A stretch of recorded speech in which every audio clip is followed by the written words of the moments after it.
Les urnes ont parlé à Taïwan. Pour le 3e mandat consécutif, le camp indépendantiste l'emporte.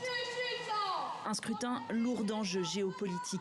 Le statut de l'île électrise les relations entre la Chine et Washington. Après la victoire de William Lay, de nombreux pays réagissent. La France félicite les électeurs tout en appelant au respect du statu quo entre la Chine et Taïwan. L'Allemagne, quant à elle, espère que les deux parties poursuivront leurs efforts pour rouvrir le dialogue. Alliés historiques de l'île, les États-Unis affirment qu'ils ne soutiennent pas l'indépendance, mais félicitent Taïwan pour sa démocratie solide. La déclaration américaine a fait bondir Pékin. La déclaration américaine envoie un signal profondément erroné aux forces séparatistes en faveur de l'indépendance de Taïwan.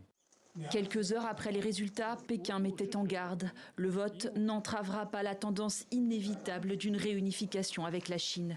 Le pays communiste considère Taïwan comme l'une de ses provinces et promet de la réunifier par la force si nécessaire.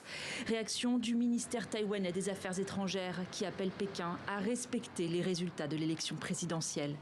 Au lendemain de ce scrutin, les électeurs pour leur part semblent soucieux de dépasser le conflit avec Pékin et ce, toutes tendances confondues.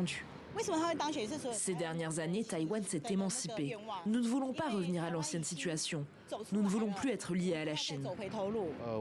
J'espère toujours que les relations entre les deux rives du détroit seront pacifiées et qu'aucune menace politique ou économique ne pèsera sur cette île.